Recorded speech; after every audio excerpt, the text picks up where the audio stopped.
All right, Platoon, fall in. It's the Joe and the Jarhead show. I am the Joe. With me, as always, is... Jarhead! Hoorah!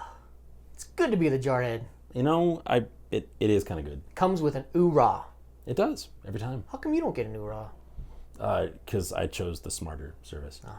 Mm-hmm. Keep Not telling the, yourself not the that. smartest service, because, I don't know. Because why? That's interesting. Let's talk about that. Well, You dissed your own service, brother.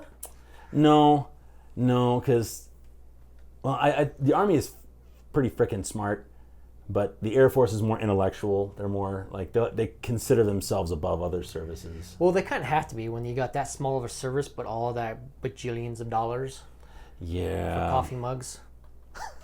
I'm sorry. Let's man. not get into that again. Yeah, don't go down that rabbit hole, brother. Oh, man. Trying to keep the show positive. We'll post a link to that episode below. That was Man. fun. Okay, tonight's episode, we are going to dive into some headlines, talking about Nike being stupid, women's soccer being awesome, and then fundraising. I have a lot of things to say about fundraising. I believe you. Yeah. I shall do my best to keep you reeled in. Yeah, good luck with that. Yeah. And then I'm going to deep dive into Eddie Gallagher. He was at Navy SEAL. Navy Just got SEAL, acquitted yep. of murder. Yep. And then Joe's digging into Trump. Your homie. I am. I'll make the other side of your face go numb. This is going to be fun. All right, let's start over with Nike, shall we? Let's. So Nike had this really awesome shoe. It was, the actual name for it is Air Max 1. Everybody's been calling it the Betsy Ross shoe. Yeah. Because it was patriotic colors, red, white, and blue, and on the back of it was the Betsy Ross flag. Right. It was really cool. Right. I saw that and I was like, well, that's a really cool shoe. Might make me want to go buy Nike again. I wouldn't do that because I was done with them once they made Colin Kaepernick their spokesperson. Right. So speaking of scumbag, that same scumbag said, hey, that Betsy Ross flag reminds people of slavery. You need to pull those shoes. So pull those shoes they did. Yep.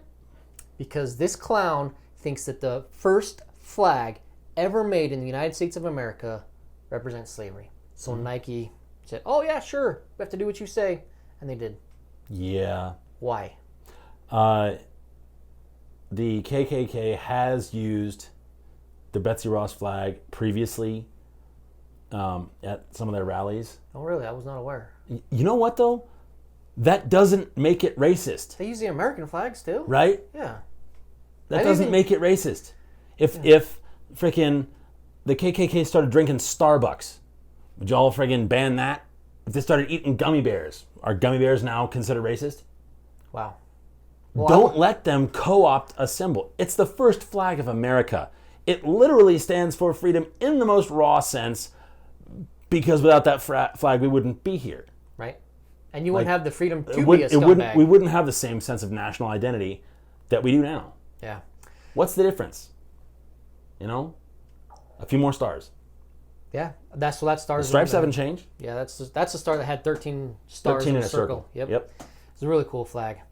But one good thing that did come out of this, the Arizona governor, Doug Ducey, Yep. he pulled the tax incentive to build the new Nike facility Well down there. done to you, sir. And Yes. of course, his next door neighbor, that friggin' clown in New Mexico, is like, oh, they represent our values. Come to us. We'll take your shoes. And that's okay, because that is the right thing. We can't have people who hate America that much be building their crap, their stores here, anywhere. No. So I think you did the right thing, Governor Ducey. Absolutely, Well done. yes.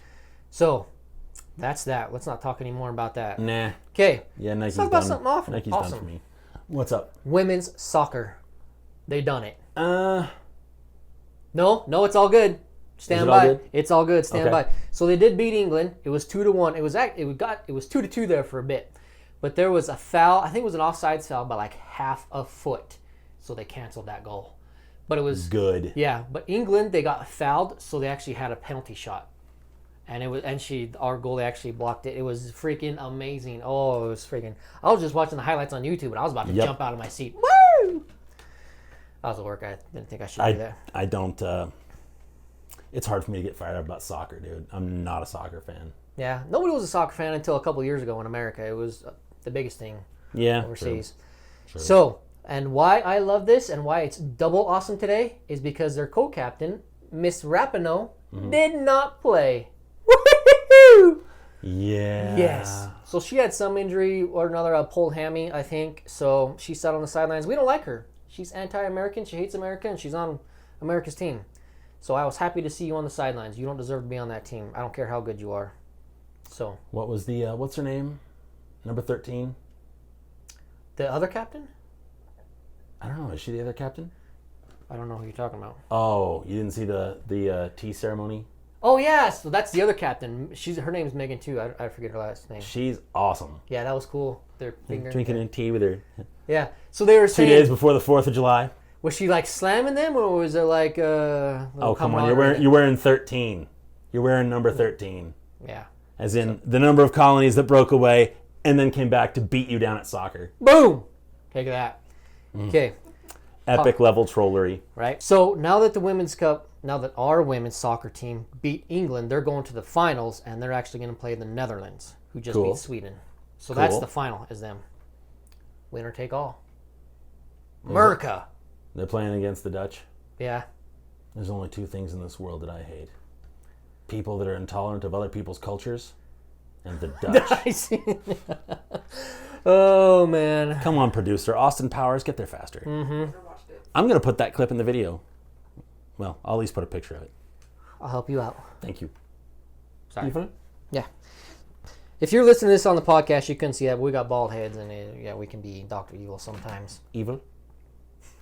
Okay, next headline is the fundraising, because... Oh, boy. Man, the headlines were out on this today. They haven't finished coming out, but I was super surprised. So Donald Trump raised $105 million in just the second quarter. So that's just April to June. Nice. 3 months. 105. Nice. So it wasn't just him. I mean, he has multiple different campaign companies and PACs and all that. Right. So he raised 54 of it. And then the RNC, the Republican National Committee, raised 51 of it. Cool. Still. Nice. 100. Man, it's a lot of money. That's a chunk of change. Yeah. Democrats, all the Democrat contenders, all their numbers haven't come out yet because it's still just the beginning of the third quarter. I'm betting I know a commonality between all their numbers. Do tell. Does it start with the word George? George Soros. Mm-hmm. So he actually had a spokesman on his team said he's not ready to pick a candidate yet.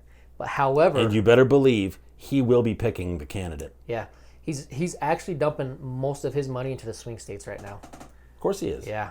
Lots of money, too. Like in the hundreds of millions of dollars already. So, but two Democrat candidates I want to talk about real quick. The only two who have numbers out is Bernie Sanders has $24 million raised in just 3 months, again, just in the second quarter. And so did Buttigieg's. Mayor Pete? Yeah, sorry. I actually wrote down Buttigieg's. That's all I know him by anymore. I don't even want to try. How is it? Buttigieg? I don't care. All right. So they both raised $24 million, but my favorite part about this is that Bernie Sanders just swore off super PACs. He says he won't take a dime from them, and he said that since 2016 when he was running against Hillary, and he hasn't. So the majority of his funds have come from 900,000 different individual contributors, right? That's how many different people, not companies, not corporations, actual people who have donated to his campaign. Buttigieg's only has 150,000. Oh, so his individual donors are given a lot more. Well, their individual donors, people like me and you, are capped at $2,800. That's FEC laws. But corporations and companies and everybody else under the new super PAC laws can donate whatever. Right, but no one's given $2,800 to Bernie. I mean, if 900,000 people gave $1, that's close to $1 million. He's raised $24 million, so each person's given on average $25 to his campaign. He's going by nickels and dimes. Yeah. Anyways, I mean, the numbers are there. They're both raising the same amount of money, but the numbers prove that Bernie's ahead of him by leaps and bounds. And Buttigieg is obviously taking money from the super PACs, which, just not a good thing. And just I want to give a quick history tidbit in here, because if you want to backtrack to 2016 when Hillary Clinton was running against Donald Trump, Donald Trump got beat in the campaign funds by everybody, right? Even the own Republican contenders were running against him. He was constantly at the bottom until he finally got the nomination. Even then, Hillary Clinton just slaughtered him when it came to raising campaign funds. She raised That's all she's done her whole life. Yeah. That lady can raise money like nobody else. Her and Nancy Pelosi, could you imagine if they teamed up and raised money together? They did. Who do you think Nancy Pelosi was raising money for? Yeah, that's probably where she got half of it, yeah. Hillary Clinton is a pro at it. Listen to this. In that whole time that she was campaigning for the 2016 ticket, she raised $1.2 billion. That's a billion, brother, for a campaign. And she's still lost. I love it. Yes. Justice. And how much did Donald Trump raise in that same time period? Half that. $646 million. Yep. But my favorite part about this is that when you look at people running campaigns, you look at people like Bernie Sanders and Buttigiggles, they're out there sleeping in Motel 6s, right? They got people cramming people into their own homes, right? Their own staff, so they don't have to pay office space. Then you got people like Hillary Clinton. She, when it comes to campaign trails, you will not find a bigger snob than Hillary Clinton. Staying in the 5-star resorts, right? She had to rent out an 80,000 square foot office space for her 344 personnel. To give you a little bit of comparison there, the next person who had the biggest staff behind Hillary Clinton's 344 personnel was Jeb Bush, and he had 40. Yeah, that's what she does with her money. And I also think I want to point this out, I think it's important for our platoon to know that the majority of the money that's raised by campaign funds gets spent on media ads. So on your TV ads or on the fancy websites that everybody goes to. Yep. And the second thing it gets spent on is your spam mail, the snail mail that comes to your house. Mm-hmm. So you give $50 to your candidate of your choice, and then that probably goes to pay the printing press to print something out so they can mail you more stuff to say, hey, buy this, spend more money on this. So that's where your campaign's going. Trump, however, did not. That's where he spent the money the least. He ran the least ads and he spent the least money on paper. He actually put the most of his money into research, strategy and research. Good on him. Yeah, that's clearly that paid dividends. Yeah, it was interesting to me. I kind of want to know what that research involves. You know, how far do you go with that? All the way to Putin. Oh, well done. Good stuff. I love it. I do love it so. Yep. I do have an opinion that I want to share on this because in today's society, when we're talking about... An opinionated Marine. Who saw this coming? Oh, it's about... I'm going full bore. Full metal jacket. Here it comes. In society today, why do we want to donate to a campaign? We know... I've told you exactly what they're doing with their money. They're doing it on TV ads, and they're spending it on paper materials to ship to you or to use at their fancy events. We have the world's knowledge in the palm of our hand. If we want to know anything about a candidate, it's a point and a click away. We don't need to see what the crap and the BS that they're shoving down our throats on the TV ads or on those websites or the crap they're trying to send to us in our house. We have access to it. We don't need to be pumping millions of dollars into these political wannabes anymore. We don't need to do it. I say we can make better use of that money by pumping that money into charities. 1.2 billion, 646 million in about a year's time. Imagine the change. Imagine the positive impact you could have had in your communities with that money. Right. And they're blowing it on commercials. Yeah. So that's my 2 cents. No, I'm right there with you, brother. I am right there with you. Have we ever donated to a political campaign? No, I didn't think so. Yeah, I don't see a reason. I can do so much more with that. I mean, just in my family, you know how much groceries that is? You know? That'll get you some food storage. Right. And a bunker. Right. A zombie type bunker. I mean, let's do it. If you're going to have a bunker, you better have a zombie proof one. But when you look at that, like $1.2 billion to put a person in the White House. I mean, the problem is that voters today are usually one subject voters.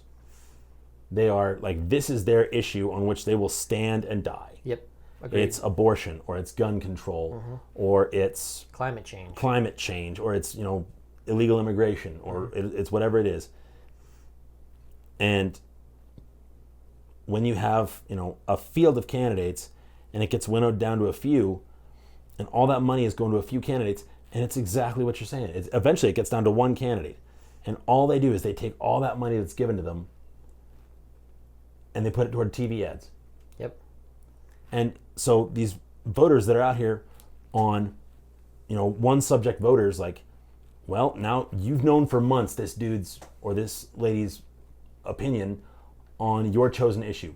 And if it doesn't align with you, why do you still keep giving them money? Why do you still keep increasing their coffers when you know they don't align with your values? Is it because they align with you politically? Like you're left of center or you're right of center, and maybe they're not with you on your particular chosen issue, but they're your party. Yeah, that's the worst thing right there. Is if you don't stand with the candidate, but you're voting with them because of the letter that follows their name, the D or the R.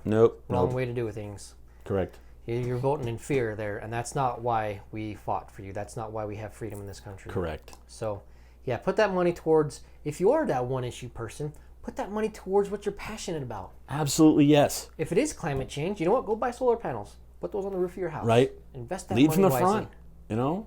Yeah. Okay, I beat that up real good. You did. Jarhead way. You went Ben Shapiro on that, man. I wouldn't go that far, but Okay, yeah, probably not that far. anyways, let's talk more about Trump. Do we have to? Is he really going to get away with these tanks and these? Yes, sir.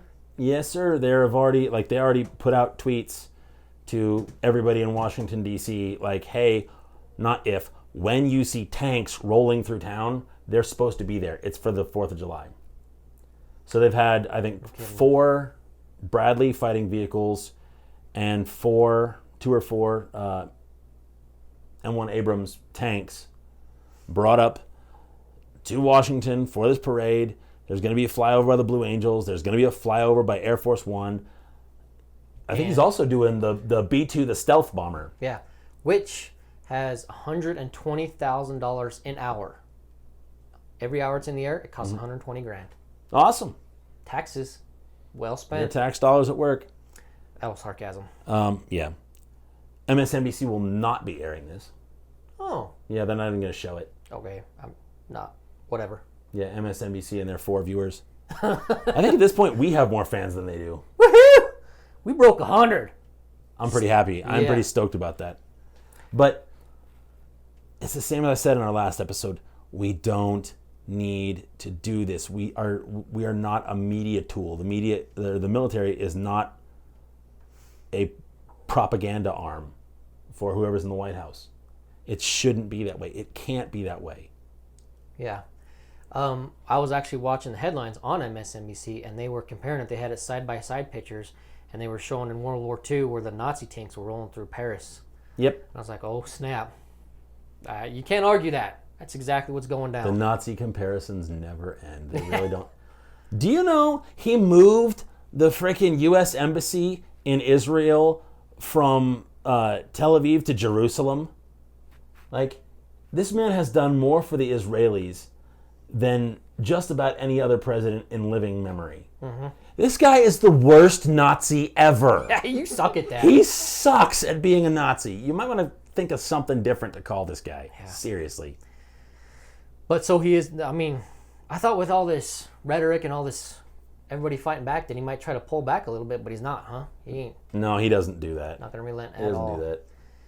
So, but what I also learned today is that none of the top generals, so none of the Joint Chiefs of Staff, none of the commandants, none of them are going to be there. You know, why do you need to be? You know, when you have that big an ego there, it just sucks all the air out of the room. It really does. There's no room for anyone else. So, but it's not very often that I side with MSNBC, but I won't be watching that either. I can't support that. Nope. I love that Donald Trump loves our military. I do too. That's really too. awesome. I do not fault him for his love of our military. I do not. I do find fault in him using it for purposes of self-aggrandizing. Yeah, exactly. Like to stroke his own ego. No, that does not work. They're not there to make you look good while you give a speech on the 4th of July. Nope. That's like anti all of our values. Correct. Nice try, though. Yeah. All right. Enough of you, Mr. Trump. Now we're going to talk about a hero of heroes. I am talking about Chief Eddie Gallagher. He just got busted down. I'll get into that. So Eddie Gallagher, he's a Navy SEAL that just got acquitted of murder charges. So it happened in 2017. Yes. He was, yeah. So before I deep dive, I want to give a quick background on this guy because he deserves it. He joined the Navy in 1999 as a corpsman. So as a Jarhead, automatic love for the guy right there. Right. That's the corpsmen are actually U.S. Navy, but they serve as medics for the United States Marine Corps. Yep. So it'd be the equivalent of an Army medic, an Army combat medic that rolls with the infantry. As an infantryman, you know, we pretty much look down on every other job in the Army except medics. Your doc is just as infantry as an infantryman. We will never disparage doc, and we will beat the snot out of anyone who does. You're dang right. And you can ask any Marine, any Jarhead, what's the toughest job in the Marines? Corpsman, right there. Those guys are gold. So yeah, he started in 1999 as a corpsman, and get this, he was the first non-Marine to graduate Marine sniper school. Really? That's pretty cool. That is pretty cool. Yeah. So he went on. I mean, he flew through the ranks. This guy, he went to be a Navy SEAL. He did 8 deployments. Yeah, no Almost thanks. as many as you. That's way more than me, brother. That's more than twice as many as I did. Yeah, he was a tough guy right there. So he got 3 Navy Achievement Medals, 2 Navy Commendation Medals, and 2 Bronze Stars.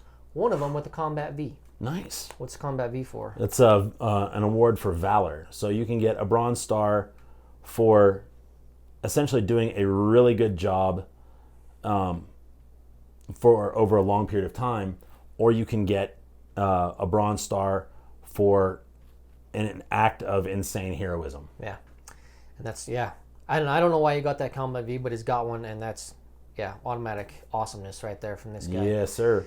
So let's talk about the incident of what happened. So in 2017, he was on his last deployment, Mosul. Ugh. Yeah, he was No in that thanks. place. They were taking heavy fire from a building, so they called in an airstrike, and they killed 30 ISIS fighters in there. 30 ISIS fighters.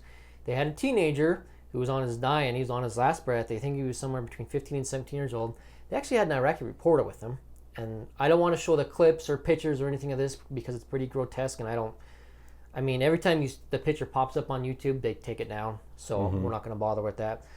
So, but they had an Iraqi reporter, and while this kid was dying, they were actually talking to him. And the kid was telling the reporter that he was forced to join ISIS by his dad, or his dad was going to kill him, which is par for the course out there. Yep, I've seen stuff like that. So, and how the story goes is that Chief Gallagher actually, there's a couple different accounts, depends on who you want to talk to. First, he started cutting this kid's pants off, for whatever reason, we don't know. And then apparently he stabbed the kid in the neck, for whatever reason, we still don't know. And then the medic that was with him put his thumb on his trachea and killed the kid. Okay? So they got off the, nothing happened, nothing was reported at that time. He got home, everything's fine. He's getting, he retired, and he's 6 months done with his deployment, then the allegations start. So he had a couple junior Navy SEALs with him, whom, get this, and this is what kills me about this, there were 9 of them, 9 junior SEALs that actually reported this incident 6 months afterwards, not while they were there in theater, not when they got home. Did they tell their chain of command? No, they went straight to NCIS. What's NCIS? That's the Naval Criminal Investigative Service. Yep, so they went straight to those guys, and they reported this straight to those guys. And all of those guys were previously reported by Chief Gallagher for cowardly acts in theater. Yep. So, and that these doesn't guys, smell like retribution at all. right? Exactly. And these guys, they're at NCIS. They're complaining that he actually killed an ISIS prisoner that was in custody. First of all, he's not in custody. He's laying on the ground dying. He was never in custody. But then they started complaining about when we get care packages, he always took first dibs and took all the good stuff. He made me fire a rocket launcher 12 times in one day. I read these allegations. That actually sounds like fun. Right? Oh, Navy. So these are, So now the Uniform Code of Military Justice is different than civilian law, right? Very different. There's no bell. Nope. Nothing. So if they decide you need to stay in jail, you're staying in jail. Yep. And he did. He was in jail for 200 days just on these allegations. Any evidence? No. A body? No. Where'd the body go? We don't know. It was like 9 months after the fact that these allegations came to NCIS. Kid was gone. There's no way they're going to find it. And the NCIS actually went to Iraq, talked to the Iraqi reporter, talked to the Iraqi police, and every single one of them praised Chief Gallagher up and down. We loved him. He was the greatest person ever. He was great to us. He would never do something like that. And they all recognized that he was hard on his own troops. You have to be. You have to be hard on your soldiers. There's no amount of training that will actually prepare you for combat. But if you are in a leadership position, especially a chief in the Navy is it's like a senior platoon sergeant level. He's just a chief, right? Not a senior chief or master chief. Well, they call him chief, so I didn't get into that. Okay, but it's a higher level. The Army equivalent would be a sergeant. Would be a higher level sergeant, and you have to be hard on your guys. You have to be tough on them because the number one killer of soldiers is complacency. It is getting too used to being too soft, and then when the time comes for you to do hard things, you don't have the wherewithal to do it. So a good senior NCO will not be cruel, but he will enforce discipline to the highest degree. And that's what, I mean, if you could have a senior non-commissioned officer, I would want one like that. Yeah, that's exactly what you need. And somebody who is as hard as him and tough as him, you would expect that. So, and yeah, especially in theater, right? When you're in combat. And especially among the SEALs. Like, these guys don't do presence patrols. These guys don't do handshake jobs. They show up, they kill people and break stuff, and then they leave. Yeah, and we never hear about it. You are going into the SEALs knowing you are going to get in gunfights. Yep. Which gunfights are not like on TV. They are utterly unforgiving. There is no second place. You either win or you die. That's it. If that doesn't require toughness and rigid discipline from your leadership, I don't know what does. Yeah. And when you have junior SEALs saying that they don't want to go out on another patrol, then yeah, you need to get reported for... The headlines I was reading kept calling it cowardly acts. So whatever it was, I'm gonna keep repeating that because that sounds about right. Yep. So he was acquitted of all charges, of all the murder charges. They did get him on one charge, which I agree with this. He actually did take a picture with that corpse, with that dead teenager. No, you can't do that. Yeah, that's not okay. And he's not the first person to do it. He's certainly not going to be the last. Yeah, the Army got hammered on that for Abu Ghraib, taking pictures of prisoners. In prison, yep, that was a big incident. However, I don't know how bad they're going to be. Well, I do know because they actually did bust him down, and he took a pay cut. Which way to stick it to him right when he's retiring. So, right. However, I mean, I'm not trying to excuse him, but in the fog of war, when you're after a battle like that and you just won, you just took out 30 ISIS fighters, and you're celebrating, sometimes you just get carried away. Again, I don't want to excuse him, but nobody else understands that mind frame that you're in. No. When you felt like there is no feeling on earth like being alive at the end of a gunfight. No matter, I don't care if you go skydiving without a parachute, you will never feel that adrenaline. Yep. It is unbelievable, the psychological effect of that. And yeah, I'm right there with you. I would not condone doing that. I've never done that. But I'm not going to sit there, 6 months, 9 months after the fact and armchair quarterback what he did. Yeah, absolutely not. And it definitely does not deserve being busted down, especially when this guy's about to retire. Look at his record. And the last thing I want to say about that is that he did text something afterwards. So he did take a picture with the kid and saying, the text said, "Good story about this. I got him with my honey knife." So, but there was a medic who actually went on the stand, and there was stories about actually trying to save the kid, help the kid, and they were. You have to. By Geneva Convention, if you don't kill an enemy and they're just wounded at the end of a fight, they have to be treated by the medics no differently than if they were a U.S. soldier. And he was a medic. If there's a U.S. soldier wounded and an enemy fighter wounded and the enemy fighter is wounded worse, he gets first treatment. He's treated before our own guys. That's law. That's international law. It is hard, but they're both God's kids. They are. I'm okay with that. Yeah, absolutely. All right, A.D. Gallagher, I think you're a hero of heroes. I don't think you deserve what you got. And I think your jury of peers did right by you. Absolutely, yes. Well done, sir. Okay. That's going to do it? That'll do it for this episode. Awesome. Thank you all for showing up. Really appreciate you. Our platoon is they're the best fans on the internet. You really are. I don't care what anybody else says. Y'all are awesome, and we really appreciate you taking your time to watch us. Platoon dismissed. Semper Fi. Hoorah! Yar. I missed the eye patch. Yeah, I know, right? Donald Trump has raised $105 million. Really? Yep. Putting that in the blooper reel. Sorry. Woohoo! Thanks, producer. It's so hard to find good help these days.